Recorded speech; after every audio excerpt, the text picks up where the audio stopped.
कृष्णाय वासुदेवाय गोविंदाय नमो नमः। ये जो चित्र है ये मेरी दादी राजरानी देवी और मेरे बाबा श्याम बिहारी लाल जी का है, और नीचे मेरे पिता गोविंद बिहारी लाल जी, मेरी माँ शशि प्रभा और हम पांचों भाई बहन हैं जो होली पर अग्नि देव की उपासना कर रहे हैं। मैं सिर्फ एक एजुकेशनल पर्पज़ से ये वीडियो बना रही हूँ क्योंकि आज से पितृपक्ष शुरू हुआ है और अक्सर लोग कंफ्यूज फील करते हैं कि क्या करें क्या ना करें। तो इन लोगों के जीवन को मैं आपके साथ साझा करना चाह रही हूँ। मेरी दादी के माता पिता की बचपन में ही मृत्यु हो गई थी। उनके बड़े भाई लोगों ने उनकी शादी की थी, और आप जैसे कि देख सकते हैं मेरे बाबा 6 फीट लंबे और हिंदी इंग्लिश उर्दू में तीनों में बड़ी अच्छी पोइट्री लिखते थे, नॉवल लिखते थे, क्लासिकल म्यूज़िक के शौकीन थे, शतरंज खेलते थे, बड़े एरिस्टोक्रेटिक व्यक्ति थे। और मेरी दादी बहुत छोटी और शरीर से कुरूप महिला थीं जिनके पास कोई साधन नहीं था। और जब मैं अपने ग्रैंडफ़ादर से बात करती थी तो उनको लगता था उस ज़माने में कैमरा तो था ही नहीं, नाई लोग शादी कराते थे। तो बहुत मिसमैच शादी थी और बाबा शायद उन्हें छोड़ना चाह रहे थे, लेकिन उस समय वो पोस्टमास्टर थे, अंग्रेज़ों का ज़माना था और मथुरा में बांके बिहारी मंदिर जी के सामने उनकी पोस्टिंग थी। तो दादी ने बिहारी जी के मंदिर में जाकर मन्नत मांग के किसी तरह मेरे पिताजी को और मेरे चाचा जी को जन्म दे दिया और उनका नाम गोविंद किशन ही रखा था। वो ज़्यादा पढ़ी लिखी तो थी ही नहीं और एक हेल्पलेस महिला थी, तो बस पति की सेवा, पति को परमेश्वर मानने वाली महिला थी, क्योंकि उनका और कोई ऑप्शन उनके पास जीवन में नहीं था। लेकिन लड्डू गोपाल जी उनके घर में मंदिर में रहते थे और सुबह सुबह वो घंटी बजाकर उनको भोग ज़रूर लगाती थी और कहती थी, राम नाम लड्डू, गोपाल नाम खीर, हरि का नाम मिश्री, तो गोल गोल पी। और मेरी दादी की जहाँ तक मुझे याद है कि उनके पास एक किताब होती थी ईश्वर भक्ति की, कोई राधे श्याम थे उनकी लिखी थी, और वो किताब मैं बहुत पढ़ती थी, मुझे बहुत पसंद थी क्योंकि उसमें भगवान राम के पूर्वज जो अम्बरीश थे उनकी भक्ति की पूरी नाटक था। और उसमें पढ़ के बहुत अच्छा लगता था कि किस तरह से अम्बरीश भगवान की भक्ति में लगे रहते थे और उनके जो प्रतिद्वंदी थे, उनकी सौती माँ और सौते भाई, उनके विरुद्ध षड्यंत्र रचते रहते थे। और जो षड्यंत्र वो लोग रचते थे उनमें एक महाजन भी थे जो घंटा कर्ण थे, जो कानों में घंटे लटका के घुमा करते थे और कहते थे, भज कलदारम, भज कलदारम, कलदारम से ही संसारम, बाकी सब संसार असारम। मतलब सोने के सिक्के जो हैं वही दुनिया को चलाते हैं, इसलिए उन्हीं का भजन करना चाहिए, क्योंकि अगर जिसके पास सोने के सिक्के नहीं है उसका जीवन असार हो जाता है।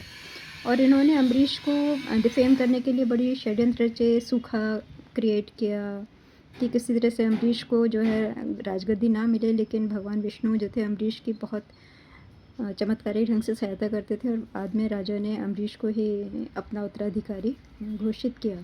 क्योंकि हर भक्त, हर साधक के जीवन में बहुत कठिन परीक्षाएं हमेशा आती हैं, आती रहेंगी। आध्यात्मिक व्यक्ति का जीवन कभी सहज सरल नहीं होता है, उसकी आस्तीन में सांप बिच्छू हमेशा रहते हैं जो उसको नीचा दिखाते हैं, षड्यंत्र रचते हैं, लेकिन इन सब से उसकी आस्था भगवान में बढ़ती जाती है। तो ये जो घंटाकर्ण थे ये मरने के बाद बहुत बड़े पिशाच बने थे, पुराणों में इसका जिक्र है। और आज भी आप बद्रीनाथ में जाएंगे तो वो वहाँ के गांव देवता के नाम से पूजे जाते हैं। माणा गांव है, हिंदुस्तान का आखिरी गांव है बद्रीनाथ का। वहाँ पर वो कुल देवता के रूप में, ग्राम देवता के रूप में पूजे जाते हैं, क्योंकि जब श्री कृष्ण द्वारकाधीश थे तब वो तपस्या करने के लिए कैलाश पर्वत पर जाते हुए तपोवन में रुके हुए थे। और वहाँ पर ये अपने पिशाच के जीवन से दुखी हो गया था घंटाकरण, और इसने शिव जी से पूछा था कि इस जीवन से मुझे कैसे मुक्ति मिलेगी। तो शिव जी ने कहा कि आप कृष्ण के नाम का संकीर्तन करो, जब कृष्ण जी आएंगे उनके दर्शन से आपको मुक्ति मिल जाएगी।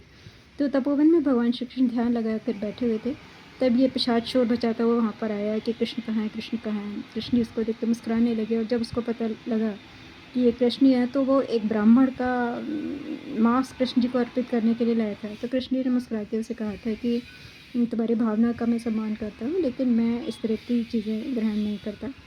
पिशाच था तो उसकी बुद्धि में तो एक ब्राह्मण का ताज़ा ताज़ा मांस वही भगवान को देने के लिए बेस्ट ऑफरिंग था। तो आप ये देखें ना, जैसी जिसकी नेचर होती है उसके हिसाब से ही भगवान को संतुष्ट करने की कोशिश करता है। लेकिन कृष्ण ने उसको गोलोकधाम भेज दिया था, और आज भी वहाँ ग्राम देवता के रूप में घंटाकरण पूजे जाते हैं। तो कृष्ण जी का खेल और महिमा घंटाकरण के जीवन से हमको समझ में आते हैं। मेरे जो ग्रैंडफादर थे वो मुझे बताते थे कि उनका जन्म एक तांत्रिक की सहायता से हुआ था। एक डेविल को खुश करके, बलि दे करके उनको उनकी माँ ने पाया था। उनकी माँ अफ़गानिस्तान की कोई महिला थी, बहुत खूबसूरत थी, क्योंकि ज़मींदार लोग थे, ये सुंदर महिलाओं को कहीं से भी वो अपना आश्रय दिया करते थे। तो बाबा ये बताते थे कि जब भी वो बीमार पड़ जाते थे तो उस डेविल को शराब और बलि जो भी होती थी वो दी जाती थी। लेकिन दादी ने किस तरह से जिस परिवार में तांत्रिक उपासना होती थी, बलि की प्रथा थी, उन सबको छोड़ कर के कृष्ण जी की भक्ति शुरू की। और मेरे पिताजी का जन्म हुआ। मेरे पिता और बाबा के बीच में काफ़ी मतभेद आजीवन रहा, क्योंकि बाबा शायद दूसरा विवाह करना चाहते थे। लेकिन कृष्ण जी का खेल अपने ढंग से चलता है।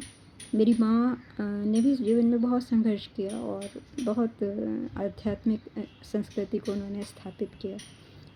बहुत से अतृप्त पितरों की आत्माओं को उन्होंने मुक्त करवाया। बहुत कुछ है जो मैंने दूसरे वीडियो में बताया है। मेरा उद्देश्य यही है कि पितृपक्ष है, समय को व्यर्थ न गवाएं, श्री कृष्ण की शरण में जाएं, भगवद गीता का पाठ करें, कृष्ण जी के मंत्र को सुनें और अपने को हर तरह की जो धरती पर नेगेटिव एनर्जीज़ हैं उन सब से प्रोटेक्ट करें, शील्ड करें, अपनी ज़िंदगी को बेहतर बनाएं, ताकि दुनिया में भी सुखी रहें, इहलोक में भी सुखी रहें, परलोक में भी सुख रहें। और इसी शुभकामना के साथ मैं इसको समाप्त कर रही हूँ। श्री कृष्ण शरणम वयम।